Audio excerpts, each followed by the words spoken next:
नमस्कार, वंदे मातरम, जय हिंद। दोस्तों, आपके सपनों का अपना परिवार धैर्य एजुकेशन क्लासेज में आप सभी का तहे दिल से स्वागत है।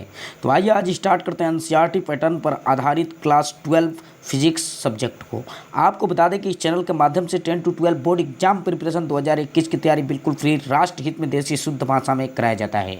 जहाँ पर हम देख पा रहे हैं कि बोर्ड एग्जाम की दृष्टि से कुछ अति महत्वपूर्ण क्लास 12 के फिजिक्स सब्जेक्ट का 10 क्वेश्चंस लेकर हाजिर हैं, जो बोर्ड एग्जाम की दृष्टि से रिलेटेड बहुत ही इंपॉर्टेंट है। इसको आप एक एक करके क्रमबद्ध तरीके से देखते चलिए, ठीक है। तो जहाँ पर हम देख पा रहे हैं फर्स्ट नंबर क्वेश्चन कुछ इस प्रकार से दिया गया है मेरे प्यारे बच्चों। कह रहा है कि धारामापी में लोहे की क्रोड का क्या लाभ है, ठीक है। ये क्वेश्चन बहुत ही इंपॉर्टेंट है। कह रहा है कि धारामापी में लोहे की क्रोड का क्या उपयोग है, ठीक है। इस तरह टाइप से क्वेश्चन पूछ लिए जाते हैं। एक एक अंक के क्वेश्चन है मेरे प्यारे बच्चों, अति लघु उत्तरीय टाइप के क्वेश्चन है।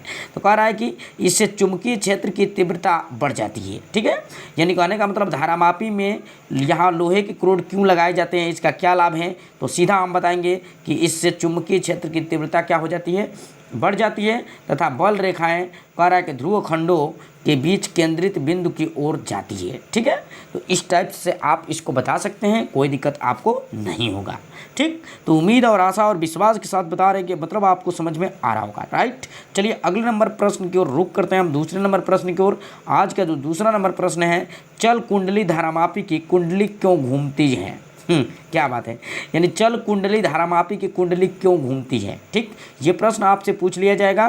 कह रहा है कि कुंडली में धारावाही, कह रहा है कि धारा प्रवाहित करने पर एक बलयुग्म कार्य करता है जिसके कारण कुंडली घूमती है। तो सीधी सी बात है कि यहाँ पर कह देंगे कुंडली में धारा प्रवाहित करने पर एक बलयुग्म कार्य करता है, ठीक है। क्या करता है, एक बलयुग्म कार्य करता है जिसके कारण कुंडली क्या होती है, तो घूमती है मेरे प्यारे बच्चों। इस टाइप से आप बता सकते हैं।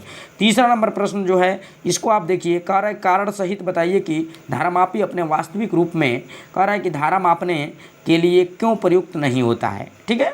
तो इसको कारण बताना है, रीजन बताना है। 2014 में ये क्वेश्चन पूछा जा चुका है। इसको हम क्या बताएंगे, कहते क्योंकि धारामापी में कुंडली का प्रतिरोध बहुत अधिक होता है, इसलिए धारामापी अपने कुंडली में, कह रहा है कुंडली के अधिकतम या संभव विक्षेप के संगत सीमित धारा को, कह रहा है कि नाप पाता है। समझ रहे हो ना, यानी सीमित धारा को ही ये मेजरमेंट कर पाता है, बाकी को नहीं कर पाता है। तो इसलिए क्या किया जाता है, इसमें प्रतिरोध बहुत ज़्यादा होने के वजह से ये क्या होता है, प्रयुक्त नहीं होता है, ठीक है। वास्तविक धारा रूप मापन के रूप में ये क्या होता है, तो मतलब इसको यूज नहीं किया जाता है। फिर आगे बढ़ते हैं। अगला नंबर प्रश्न जो दिया गया है बोर्ड एग्जाम से रिलेटेड प्रश्न मेरे प्यारे बच्चों, वोल्ट मीटर को परिपथ में किस क्रम में संयोजित किया जाता है, ठीक है। किसको, वोल्ट मीटर को, ठीक है।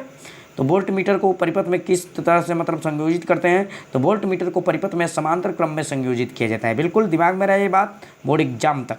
फिर कह रहा है धारामापी को वोल्ट मीटर में बदलने के लिए इसकी रचना में क्या परिवर्तित करना होगा, ठीक है। धारामापी को वोल्ट मीटर में बदलने के लिए रचना में क्या परिवर्तित करना होगा, तो धारामापी को कुंडली के श्रेणी क्रम में उच्च मान के प्रतिरोध का शंट लगाना होगा। बिल्कुल, तो क्या करेंगे, इसको करने मतलब बदलने के लिए क्या करेंगे, उच्च मान के प्रतिरोध का शंट का क्या करना होगा, लगाना होगा मेरे प्यारे बच्चों।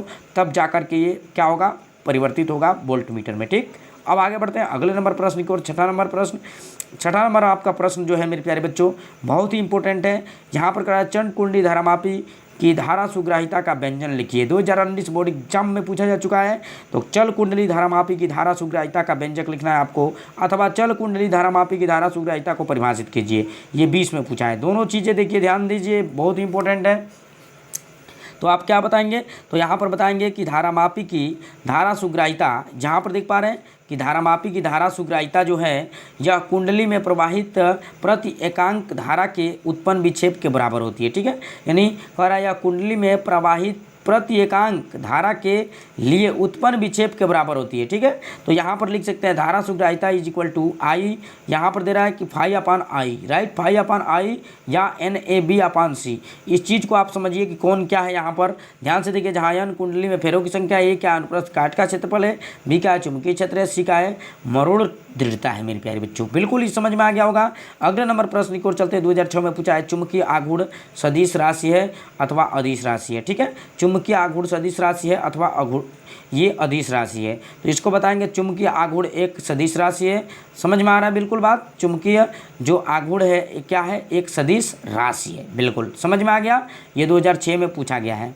कह रहा 8वां की चुंबकीय द्विध्रुव आघूर्ण का सूत्र लिखिए। ठीक है, चुंबकीय द्विध्रुव आघूर्ण का सूत्र आपको क्या करना है, बताना है। 2014 में पूछा गया है क्वेश्चन। तो चुंबकीय द्विध्रुव आघूर्ण m बराबर क्या होता है, तो n आई ए होता है या एन ए आई होता है। ठीक है, तो इस तरह से आप बता देंगे। जहाँ n क्या है, कुंडली में फेरों की संख्या, आई क्या है, प्रवाहित धारा है, तथा अनुप्रस्थ काट का क्षेत्रफल ये है। राइट, बिल्कुल इस टाइप से आप बता सकते हैं। 9वां नंबर प्रश्न कुछ इस प्रकार से है कि 4 मीटर की त्रिज्या के लूप में आई एम्पियर की धारा प्रवाहित की जाती है और कह रहा है कि धारा लूप के चुंबकीय क्षेत्र आघूर्ण का मान क्या होगा। ठीक है, 2016 में एक क्वेश्चन पूछा गया है। तो चुंबकीय द्विध्रुव आघूर्ण m इज इक्वल टू आई ए होता है मेरे प्यारे बच्चों। तो यहाँ आई इज इक्वल टू क्या हो जाएगा, देखिए ध्यान से देखिए मेरे प्यारे बच्चों। यहाँ पर आई इंटू यहाँ पर पाई आर स्क्वायर हो जाएगा, वृत्ताकार होगा चूंकि एरिया। यहाँ पर लिख देंगे I into pi r square. तो धारा लूप का क्षेत्रफल ये हो जाएगा आपका A is equal to pi r square. अब यहाँ पर लिख देंगे फाइनली आ जाएगा पाई आर स्क्वायर आई हो जाएगा मेरे प्यारे बच्चों। ठीक, कंप्लीटली हो जाएगा ये, बस इतना लिख देंगे आपका कंप्लीट हो जाएगा। आज का अंतिम आखिरी क्वेश्चन लेके चलते हैं हम। कह रहा है कि चुंबकीय द्विध्रुव आघूर्ण का मात्रक एवं बीमा लिखिए। तो बिल्कुल ये इंपॉर्टेंट है, 2014 2006 दोनों में पूछा है। तो इसको आप बता सकते हैं क्या, यहाँ पर कह सकते हैं कि चुंबकीय द्विध्रुव आघूर्ण का मात्रक जो होता है एम्पियर मीटर स्क्वायर होता है मेरे प्यारे बच्चों। इसका बीमा जो होता है एल स्क्वायर ए होता है। राइट, एल स्क्वायर ए होता है। तो कंप्लीटली आपको समझ में आ गया होगा। आज के लिए दीजिए बस मेरे को आज इजाज़त, फिर अब मिलते हैं नेक्स्ट वीडियो के साथ।